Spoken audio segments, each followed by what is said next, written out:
ओम शांति। आज 4 अप्रैल 2026 के शनिवार के प्रातः मीठी मीठी मधुबन मुरली के बाप दादा के मधुर ईश्वरीय महावाक्य सुनते हैं। मीठे मीठे प्यारे प्यारे बाप दादा ने कहा, मीठे बच्चे अल्फ और बे को याद करो तो रमणीक बन जाएंगे। बाप भी रमणीक है तो उनके बच्चे भी रमणीक होने चाहिए।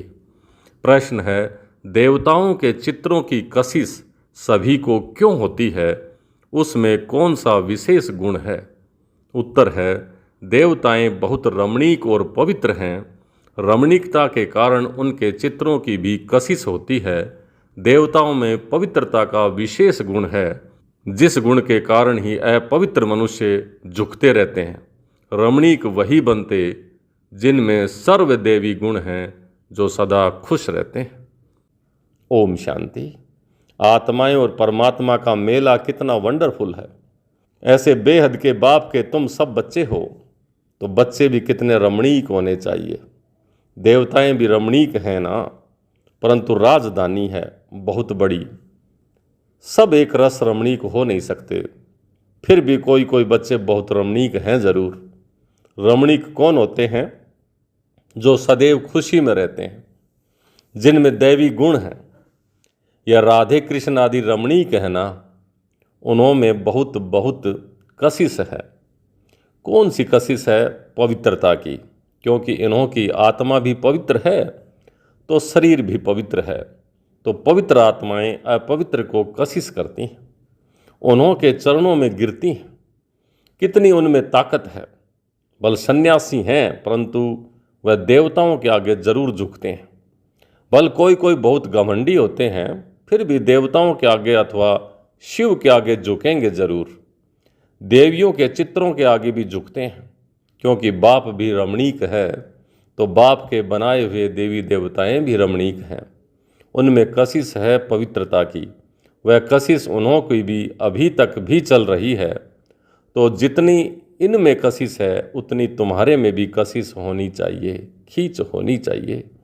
जो समझते हैं हम ये लक्ष्मी नारायण बनेंगे, तुम्हारी इस समय की कशिश फिर अविनाशी हो जाती है, सबकी नहीं होती, नंबरवार तो है ना। भविष्य में जो उच्च पद पाने वाले होंगे, उनमें यहाँ ही कशिश होगी, क्योंकि आत्मा पवित्र बन जाती है। तुम्हारे में भी जास्ती कशिश उनमें है जो खास याद की यात्रा में रहते हैं। यात्रा में पवित्रता जरूर रहती है, पवित्रता में ही कशिश है। पवित्रता की कशिश फिर पढ़ाई में भी कशिश ले आती है। यह तुमको अभी पता पड़ा है। तुम उनके लक्ष्मी नारायण के ऑक्यूपेशन को जानते हो। उन्होंने भी कितना बाप को याद किया होगा। यह जो उन्होंने इतनी राजाई पाई है, वह जरूर राजयोग से ही पाई है। इस समय तुम यह पद पाने के लिए आए हो। बाप बैठ तुमको राजयोग सिखलाते हैं। यह तो पक्का निश्चय कर यहाँ आए हो ना। बाप भी वही है, पढ़ाने वाला भी वही है, साथ में पढ़ने वाले भी वही हैं, साथ भी वही ले जाने वाला है। तो यह गुण सदैव रहने चाहिए। सदैव हर्षित मुख रहो। सदैव हर्षित तब रहेंगे जब बाप अलफ की याद में रहेंगे, तब बे की भी याद रहेगी, बादशाही की भी, और इसमें रमणीक भी बहुत होंगे। तुम बच्चे जानते हो, हम यहाँ रमणीक बन फिर भविष्य में ऐसा रमणीक बनेंगे। यहाँ की पढ़ाई ही अमरपुरी में ले जाती है। यह सच्चा बाबा तुमको सच्ची कमाई करा रहे हैं। यह सच्ची कमाई ही साथ चलती है 21 जन्म के लिए। फिर भक्ति मार्ग में जो कमाई करते हो, वह तो है ही अल्पकाल सुख के लिए, वह कोई सदैव साथ नहीं देती। तो इस पढ़ाई में बच्चों को बड़ा खबरदार रहना चाहिए। तुम हो साधारण, तुमको पढ़ाने वाला भी बिल्कुल साधारण रूप में है, तो पढ़ने वाले भी साधारण ही रहेंगे, नहीं तो लज्जा आएगी। हम ऊंचे कपड़े कैसे पहने, यानी महंगे कपड़े कैसे पहने? हमारे मम्मा बाबा कितने साधारण हैं, तो हम भी साधारण हैं।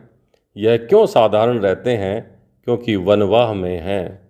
अभी तुमको जाना है, यहाँ कोई शादी नहीं करनी है। वो लोग जब शादी करते हैं तो कुमारी वनवाह में रहती है, मैले कपड़े पहनती है, तेल बान आदि लगाते हैं क्योंकि ससुर घर जाती है। ब्राह्मण द्वारा सगाई होती है, तुमको भी जाना है ससुर घर, यानी रावणपुरी से तुम्हें रामपुरी अथवा विष्णुपुरी में जाना है। तो यह वनवाह का रिवाज है, इसलिए रखा है कि कोई भी अभिमान देह का व कपड़ों आदि का ना आए। किसी को हल्की साड़ी है, दूसरे को देखते हैं कि इनके पास तो महंगी ऊंची साड़ी है, तो ख्याल चलता है, सोचते हैं कि यह तो वनवाह में है नहीं। लेकिन तुम वनवाह में ऐसे साधारण रहते हुए कोई को इतना ऊंचा ज्ञान दो, इतना नशा चढ़ा हुआ हो, तो उसे भी तीर लग जाए।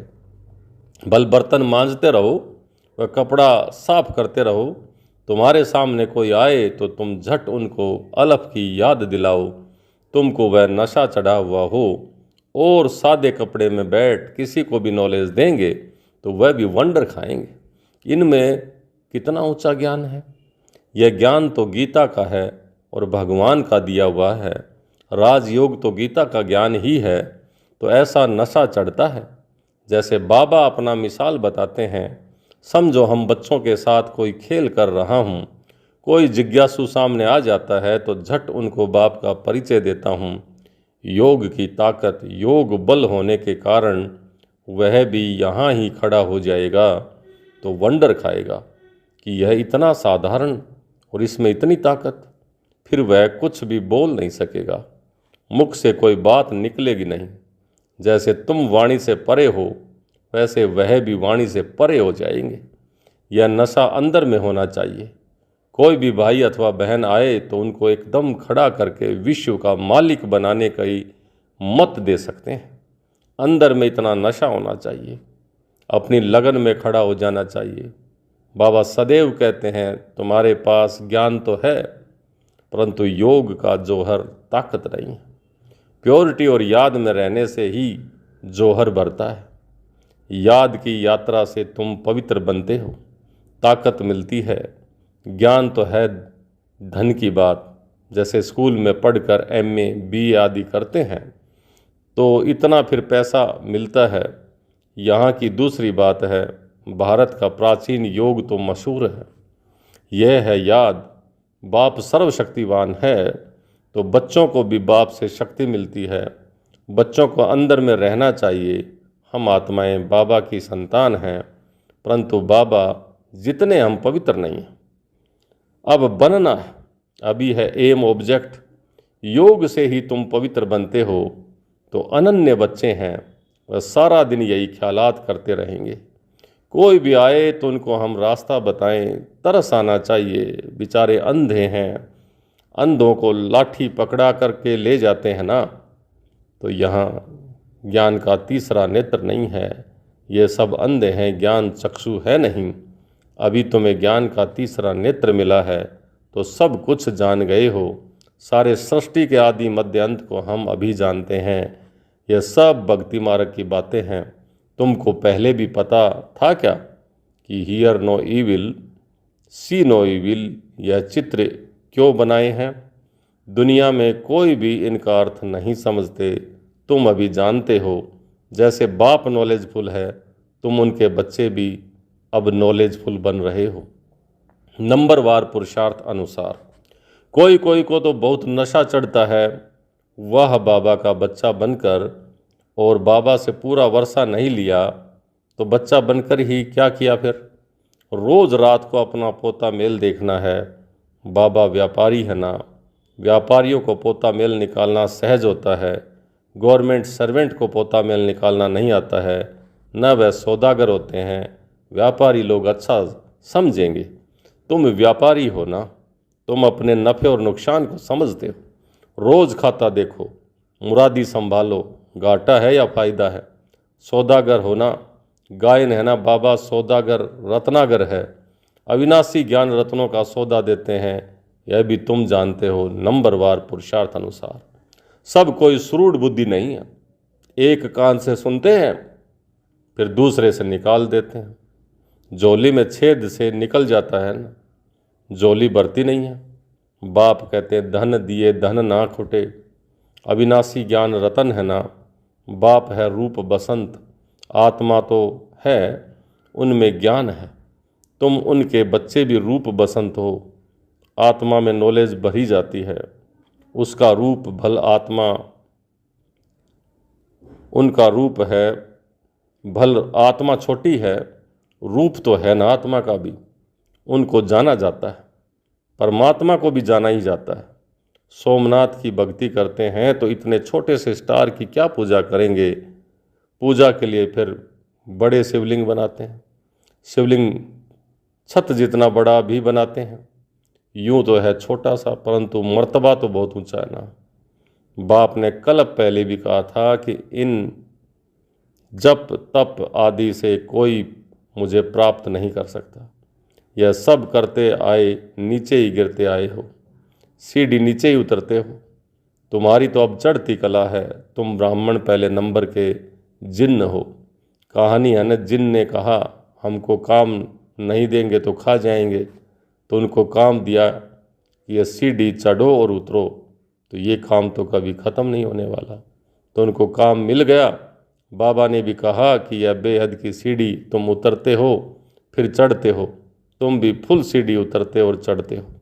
जिन तुम हो, दूसरे कोई फुल सीढ़ी नहीं चढ़ते हैं। फुल सीढ़ी का ज्ञान पाने से तुम कितना ऊंचा पद पाते हो, फिर उतरते हो, फिर चढ़ते हो। बाप कहते हैं मैं तुम्हारा बाप हूँ, तुम मुझे पतित पावन कहते हो ना। मैं सर्वशक्तिमान ऑलमाइटी हूँ, क्योंकि मेरी आत्मा सदैव 100% पवित्र रहती है। मैं बिंदी रूप अथॉरिटी हूँ, सब शास्त्रों का राज जानता हूँ। यह कितना वंडर है, यह सब वंडरफुल ज्ञान है। ऐसे कभी सुना नहीं होगा कि आत्मा में 84 जन्मों का अविनाशी पार्ट है। वह कभी घिसता नहीं है, चलता ही जाता है। 84 जन्मों का चक्र फिरता आता है, 84 जन्मों का रिकॉर्ड भरा हुआ है। इतनी छोटी आत्मा में इतना ज्ञान है। बाबा में भी है, तुम बच्चों में भी है। कितना पार्ट बजाते हैं, यह पार्ट कभी मिटने का नहीं है। आत्मा इन आँखों से देखने में नहीं आती है, बिंदी है। बाबा भी कहते हैं मैं भी ऐसी बिंदी हूँ। यह भी तुम बच्चे अब समझते हो। तुम बेहद के त्यागी और राज ऋषि। जितना नशा चढ़ना चाहिए, राज ऋषि बिल्कुल पवित्र रहते हैं। राज ऋषि होते हैं सूर्यवंशी चंद्रवंशी, जो यहाँ राजाई प्राप्त करते हैं, जैसे अब तुम कर रहे हो। यह तो बच्चे समझते हैं कि हम जा रहे हैं, खिवैया के स्टीमर में बैठे हैं, और यह भी जानते हैं यह पुरुषोत्तम संगम युग है। जाना भी जरूर है, पुरानी दुनिया से नई दुनिया में, वाया शांति धाम। यह सदैव बच्चों की बुद्धि में रहना चाहिए। जब हम सतयुग में थे तो कोई खंड नहीं था, पूरा विश्व भारत था, हमारा ही राज्य था।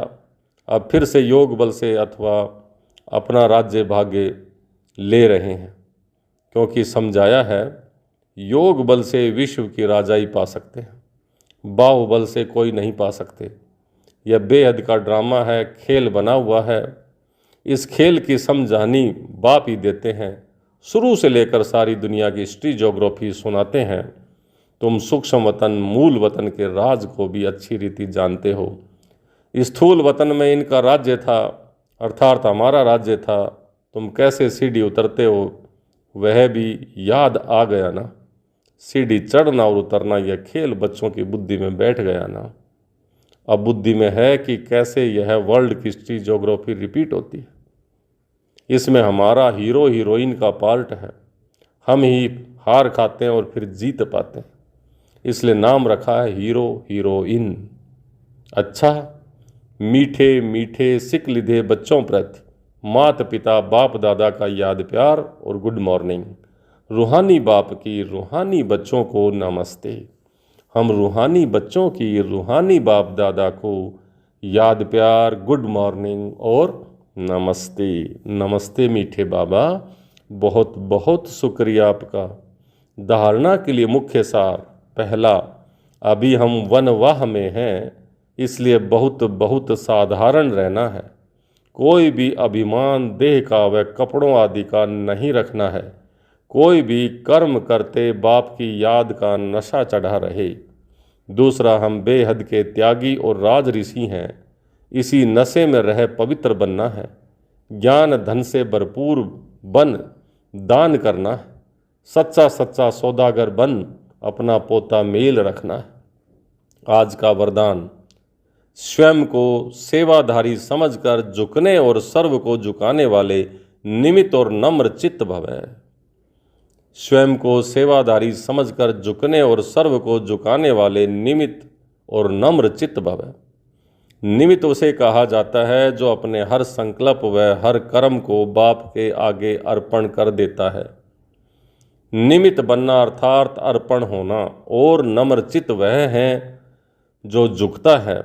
जितना संस्कारों में संकल्पों में झुकेंगे उतना विश्व आपके आगे झुकेगी। झुकना अर्थात झुकाना। यह संकल्प भी ना हो कि दूसरे ही हमारे आगे कुछ तो झुकें। जो सच्चे सेवादारी होते हैं वह सदैव झुकते हैं, कभी अपना रोब नहीं दिखाते। आज का स्लोगन, अब समस्या स्वरूप नहीं समाधान स्वरूप बनो। अब समस्या स्वरूप नहीं समाधान स्वरूप बनो। ये अव्यक्त इशारे। महान बनने के लिए मधुरता और नम्रता का गुण धारण करो। आप महान आत्माओं का हर मनसा संकल्प हर आत्माओं के प्रति मधुर हो, महान हो। जैसे बाप का स्वभाव सदा हर आत्मा के प्रति कल्याण व रहम की भावना का है, हर एक को ऊंचा उठाने का मधुरता और निर्माणता का है, ऐसे अपना स्वभाव बनाओ। अगर तेज बोलने का, आवेश में आने का स्वभाव है तो यह भी ब्राह्मण जीवन में बहुत बड़ा विघ्न है। अब ऐसे स्वभाव का परिवर्तन करो। अच्छा, ओम शांति।